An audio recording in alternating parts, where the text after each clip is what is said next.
우리가 신앙생활하면서 가장 귀하게 여기는 것이 있다면 믿음입니다. 우리가 믿음이 있다 얘기하면서 얼마나 많이 흔들리는 삶을 살아가고 있는지 모릅니다. 우리가 이처럼 흔들릴 수밖에 없었던 이유가 어디에 있다고 생각하십니까? 그 믿음의 대상이 하나님에 대해서 우리가 잘 알지 못하기 때문에 우리 믿음이 흔들리고 있는 것입니다. 오늘 마태복음에 보면은 예수님의 제자들도 믿음을 가지고 주님을 따라갔지만은 그들은 배 위에서 2번이나 흔들리는 삶을 살았던 것입니다. 마태복음 8장에 보면은 예수님과 함께 배 위에 있었을 때 예수님이 고난하여 배 밑창에서 잠을 자고 있는데 폭풍이 그들에게 다가옵니다. 두렵습니다. 예수님과 함께 있었음에도 불구하고 그 예수님이 누구인지 알지 못하였기 때문에 예수님을 깨웁니다. 우리가 죽게 되었다 얘기합니다. 오늘 마태복음 14장에도 예수님은 내가 기도하러 잠시 너희와 떠나 있을 테니 너희는 먼저 갈 것을 얘기하면서 배에 태워 보냅니다. 그런데 그 배가 또 풍랑을 맞이하게 되면서 그들은 흔들리게 됩니다. 이때 바다 위로 걸어오셨던 예수님을 바라보면서 유령이라 이렇게 얘기합니다. 아니다. 내니 안심하라. 많이 주시거든 나를 오라고 명하시소서. 베드로의 말에 오라고 주님은 말씀하는데 배에서 떠나 예수님을 향하여 걸어가다가 파도를 보고 바람을 보고 무서워 물에 빠져 죽게 될 때에 베드로는 소리칩니다. 주여 나를 구원하소서. 그러면서 그를 향하여 믿음이 작은 자여 왜 의심하였느냐 라고 책망을 하게 됩니다. 이번 2025년 사순절을 맞이하면서 주의 십자가를 생각하며 주님 앞에 한 걸음 한 걸음 나아갈 때 나는 어떤 믿음을 가지고 주님을 향하여 나아가고 있는지 돌아볼 수 있는 복된 시간들 되시기를 바랍니다. 내가 믿고 있는 하나님은 어떤 하나님인가? 나는 그 하나님을 정말 내 몸과 마음과 뜻과 정성을 다하여 믿으며 나아가고 있는가? 아니면 내 믿음이 알게 모르게 흔들리면서 여기까지 오고 있는가? 오늘 이 아침 마태복음 14장을 통하여서 다시 한번 생각하기를 원합니다. 오늘 주님은 베드로를 향하여 믿음이 작은 자야 왜 의심하느냐 책망하면서 그를 구원해 주셨습니다. 우리는 이 말씀을 생각하면서 하나님이 예수님이 우리의 길을 인도하시는데 왜 의심하고 있는가? 예수님의 탄 배가 뒤집히겠습니까? 예수님이 분명히 먼저 배를 타고 먼저 건너가라 얘기하셨던 그 주님이 말씀하셨던 그 배가 뒤집히겠냐는 겁니다. 예수님이 우리의 모든 것들을 인도하시는데 왜 의심하냐는 거예요. 주님이 베드로와 제자들을 향하여 책망하는 말씀입니다. 오늘 믿음의 신앙생활하고 있는 저와 여러분을 향하여서도 우리가 알게 모르게 풍랑을 만나게 됩니다. 고난을 만나게 됩니다. 알 수 없는 일들이 우리 앞에 놓여 있게 되었을 때에 알게 모르게 우리도 의심하게 됩니다. 여호와는 나의 목자시니 내게 부족함이 없다 고백하며 한평생 살아왔던 우리들인데 부딪히는 현실 앞에서 고통 앞에서 우리는 의심하는 우리의 자신을 종종 봅니다.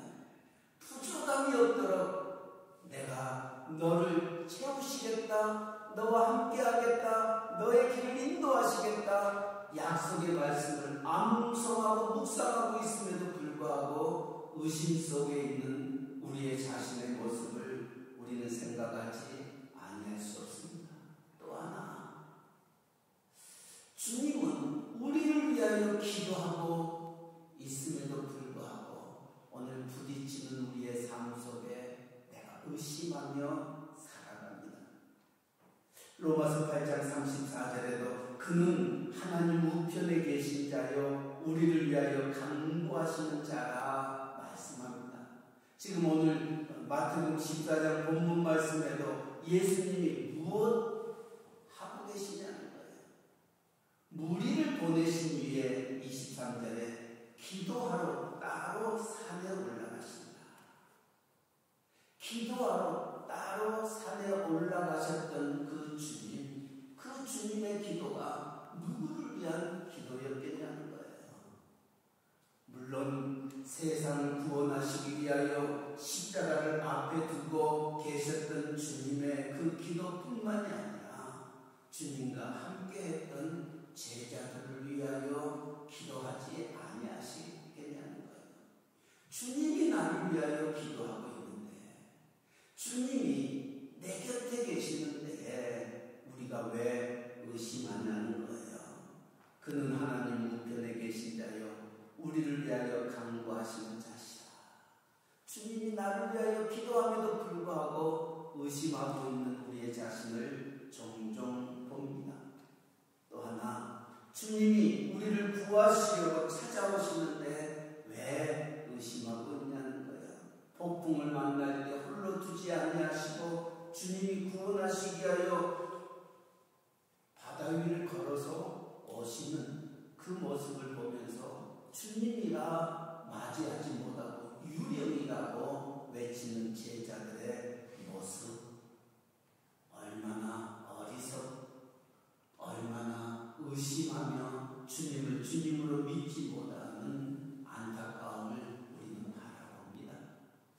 오늘 이 베드로와 제자들의 모습이 신앙생활하고 있는 우리들의 모습이 아닐까 종종 생각해 봅니다. 우리 안에도 크고 작은 문제에 부딪힙니다. 원치 않는 일을 당하게 됩니다. 그럴 때마다 우리의 마음속에 흔들립니다. 흔들리는 이유는 하나님이 누구신지, 예수님이 누구신지 알지 못하기 때문입니다. 어떤 사람이 큰 질병에 빠져 있었을 때 그는 이렇게 고백합니다. 하나님이 살아계신다면, 하나님이 나를 사랑하신다면 내가 이런 질병과 고통과 아픔 속에 있겠구나. 그래서 그는 얘기합니다. God is nowhere.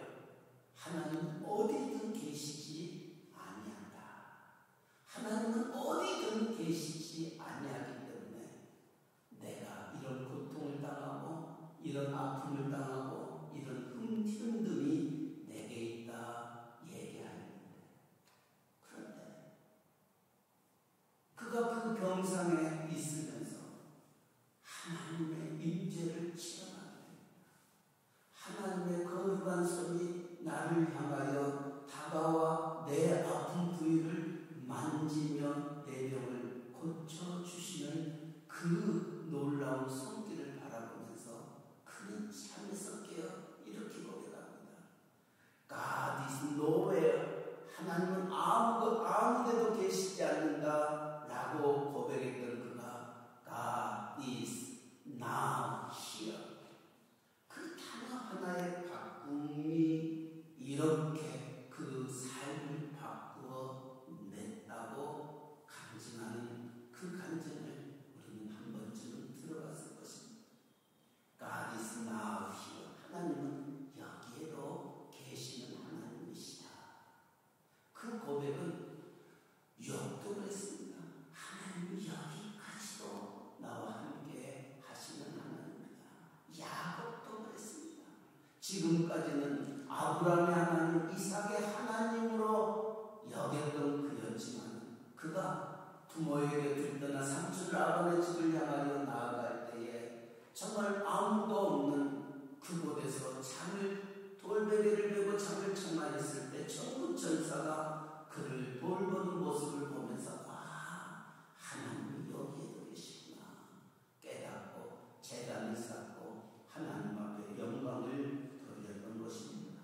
오늘 이 사순절 기간 동안에 내 믿음 생활 속에서 내가 흔들리는 이유, 내가 하나님에 대해서 의심하는 이유가 어디에 있는지를 다시 한번 생각해 보면서 우리가 좀 더 하나님 앞에 흔들리지 아니하는 믿음의 길에 설 수 있기를 바랍니다. 기도하시기 바랍니다.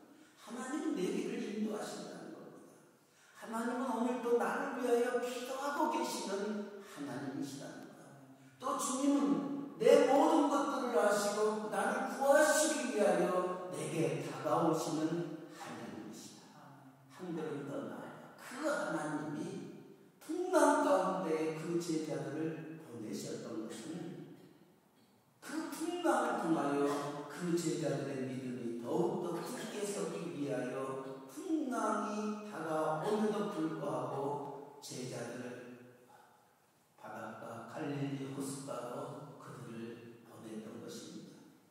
이처럼 주님이 행하셨던 그것을 우리 모두가 안다면, 주님이 어떤 분이시고 하나님이 어떤 분이신지를 안다면 우리는 상황과 형편 속에서 의심하거나 흔들리지 않는 하나님의 귀한 자녀들 될 줄 믿습니다. 기억하시기 바랍니다. 욥은 이렇게 얘기합니다. 욥 23장 15절에 그가 나를 죽이실지라도 나는 저를 의지하겠다. 나의 모든 것을 앗아가 버리고 내 자녀들이 죽음에 내 재물이 다 강도들에게 빼앗김을 당하고 내 몸에 질병이 있어 세상 사람들이 나를 손가락질한다 할지라도 욥은 하나님을 향하여 그렇게 고백합니다. 그가 나를 죽이실지라도 나는 저를 의지하겠노라. 왜냐하면 하나님이 어떠한 분이신 줄 욥은 알았기 때문입니다. 그러기에 그는 하나님이 나를 어떤 길로 인도하실지 모든 것을 하나님 앞에 맡겼던 것입니다. 오늘 하나님 앞에 부활주의를 앞에 두고 이제 사흘을 시작하는 저와 여러분의 삶 속에서 여러분의 믿음이 흔들리지 않기를 원합니다. 여러분의 믿음이 의심하는 믿음 되지 않기를 원합니다. 여러분이 무엇을 의심하지 말아야 할 것인가? 첫째는 하나님의 사랑을 의심하지 말아야 됩니다.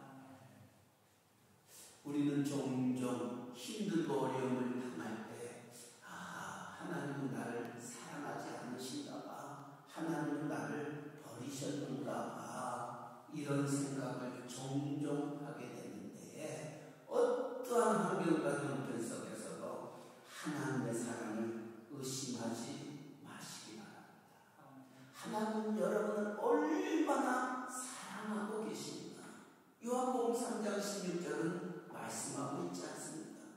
하나님의 세상을 이처럼 사랑하사 독생자를 주셨으니 누구든지 저를 믿는 자마다 멸망치 않고 영생을 얻게 하려 한다. 나 같은 죄인을 구원하시기 위해서, 상한 갈 때 꺼져가는 등불과 같은 나를 구원하시기 위해서 하나밖에 없는 예수 그리스도를 이 세상에 보내시고 나를 위해서 대신 십자가를 지셨던 그 사랑, 그것은 우리가 무엇과도 바꿀 수 없는 하나님의 사랑입니다. 나는 그것을 깨닫지 못한다 할지라도 하나님은 나를 얼마나 사랑하고 있는지 그 사랑에 대해서 의심하지 마시기 바랍니다. 우리의 주님은 말씀합니다. 요한복음 10장 28절에도 내가 저희에게 영생을 주노니 영원히 멸망치 아니할 터이요 또 저희를 내 손에서 빼앗을 자가 없느니라. 어떤 환경과 형편 속에서도, 힘든과 어려움 속에서도 여러분의 영혼을, 여러분의 삶을, 여러분의 부딪혀 있는 그 문제 속에서 하나님은 여러분을 내버려 두시는 하나님이 아니라 여러분을 지키시고 보호하시고 인도하시고 함께 하시는 하나님입니다. 여러분의 삶을, 여러분의 그 문제를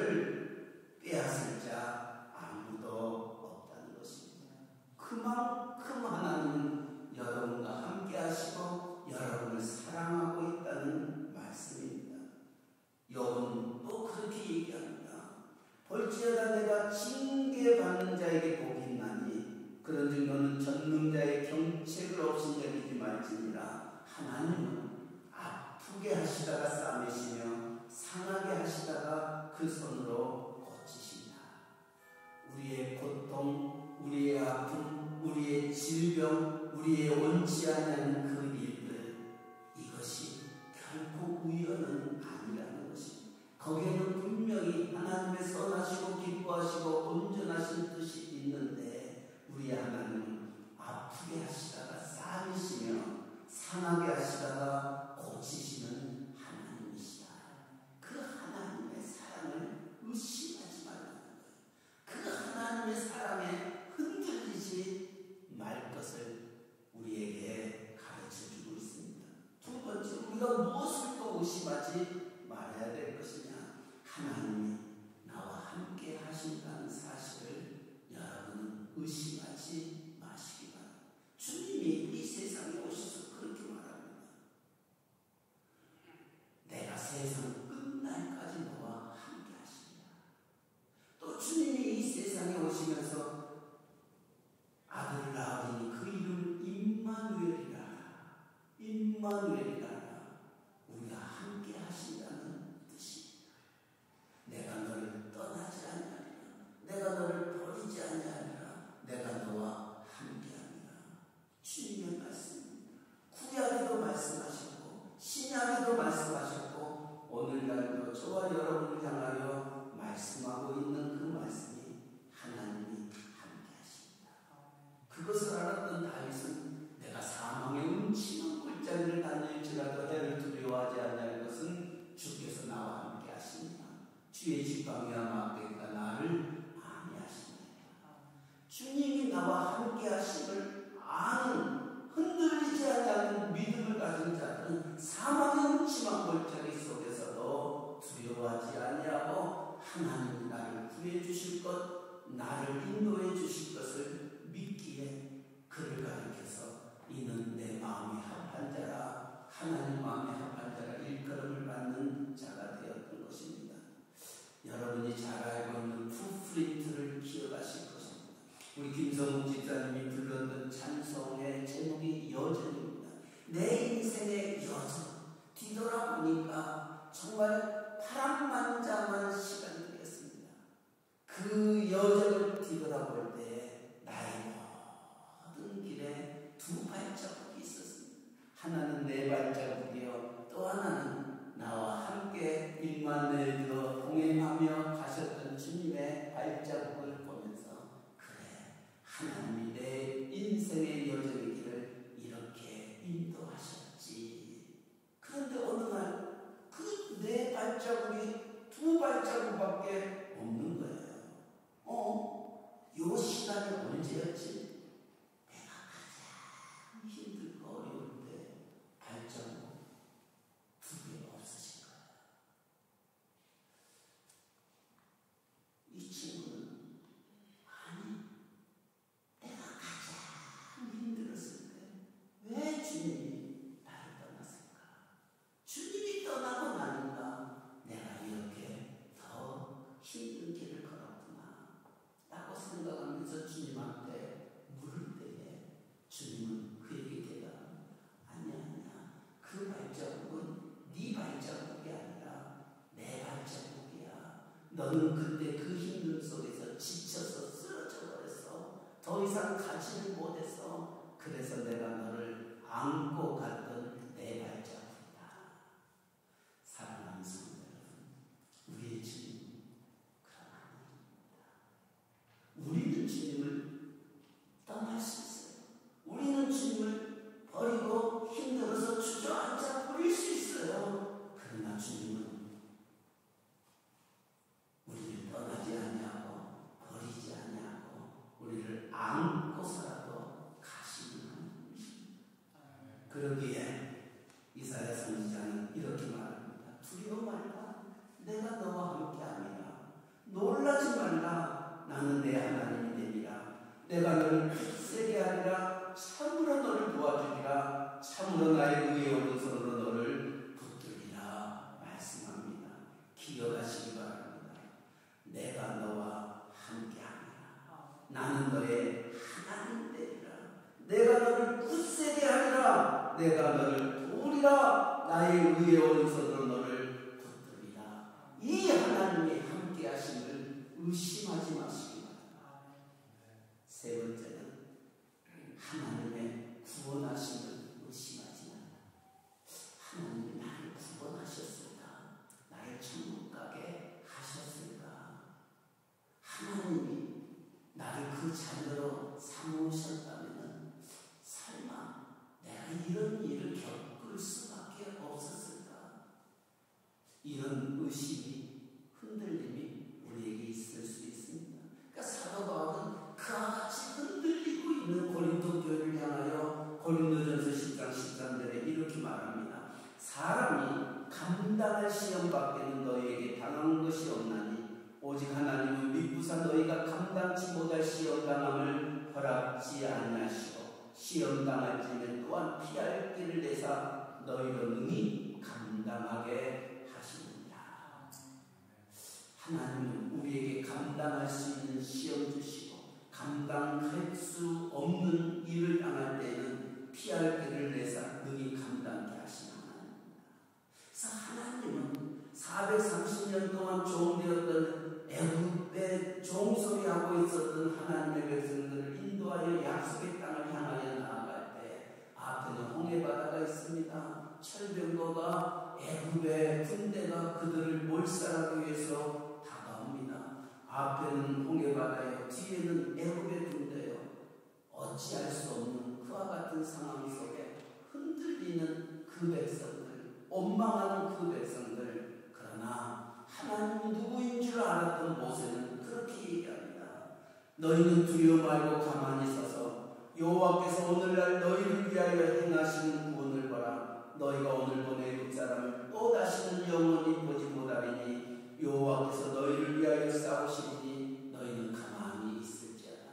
하나님이 애굽에서 너희를 군도하여 냈던 하나님은 홍해바다 앞에서도 애굽의 철병거 앞에서도 우리를 구원하시는 하나님이시다. 그 하나님은 너희를 약속의 땅으로 젖과 꿀이 흐르는 땅으로 인도하시는 하나님이심을 말씀해 주고 있습니다. 그 하나님의 구원하심을 의심하거나 흔들리지 마시기를 바랍니다. 하나님은 저를 구원하셨습니다. 여러분을 구원하셨습니다. 하나님이 여러분을 구원하시고 하나님이 저와 여러분을 통하여 하시고자 원하시는 일이 있다면 우리를 통하여 하나님의 영광을 드러내기를 원하시고 계십니다. 그러기에 내 영광을 위하여 창조한 자를 내게 오게 하라. 내가 그를 지었고 만들었느니라 말씀하고 있습니다.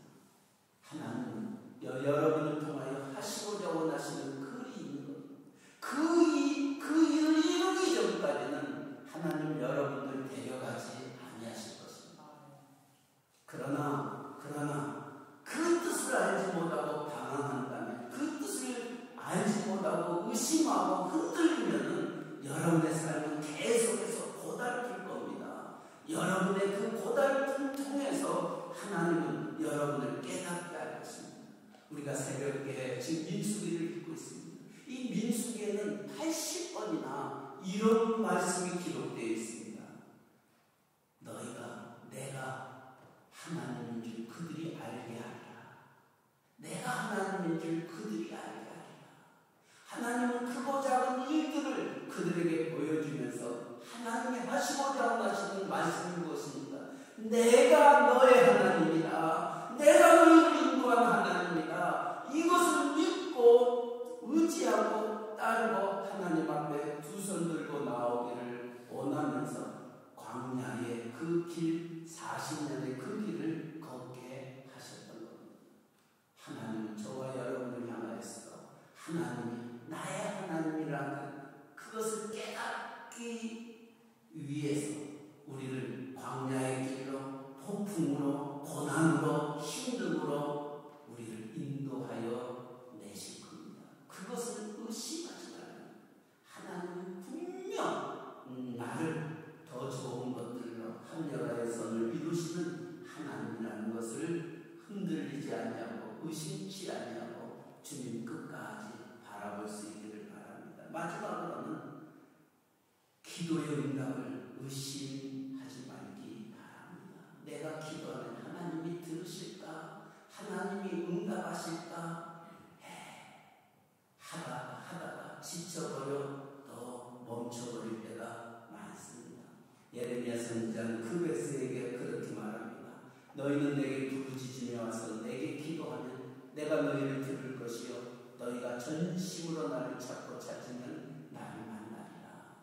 기도하지 않는 그 백성들에게 기도하면 내가 만나겠다. 너희가 나를 찾으면 내가 너희 앞에 나오겠다 약속하고 있습니다.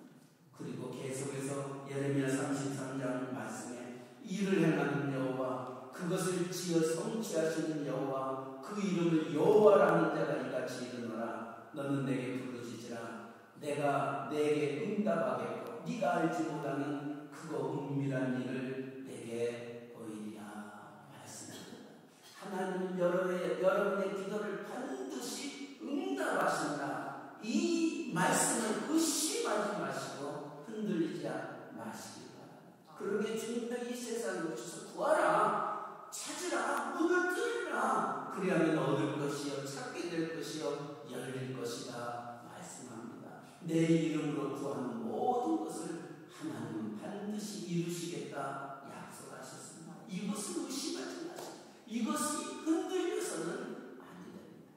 이번 사순절 기간 동안 부활주의를 앞에 두고 오늘 바다 위를 걸어오셨던 그 주님을 바라보면서 물속에 빠져 허우적거리는 베드로와 같은 모습이 우리가 더 이상 되었으면 안 됩니다. 믿음이 작은 자야 왜 의심하느냐? 왜 의심하느냐? 하나님을 믿으니 또 나를 믿으라. 주님이 그 제자들에게 하셨던 말씀이 오늘 우리의 말씀이 되기를 바라면서 기억하시기 바랍니다. 하나님은 나를 살아가신다. 여기에 대해서 흔들리지 마시기 바랍니다. 하나님 나와 세상 끝날까지 함께 하신다. 흔들리지 마시기 바랍니다. 하나님은 나를 통하여 영광 받으시기를 원하신다. 그리고 하나님은 내 기도에 응답하시는 하나님이시다. 의심치 아니하고 저천성을 향하여 가르박질하는 우리 모두가 되시기를 바라면서 함께 이 찬송 부릅니다. 우리의 마음속에 어떠한 의심도 깨쳐버리고 정말 주의 십자가 붙잡고 승리하는 우리가 되기를 바라면서 우리 257장 마음에 가득한 의심을 깨치고 지극히 화평한 마음으로 찬송을 부르는 어린 양 예수의 그 피로 속죄하라. 우리 1절만 두 번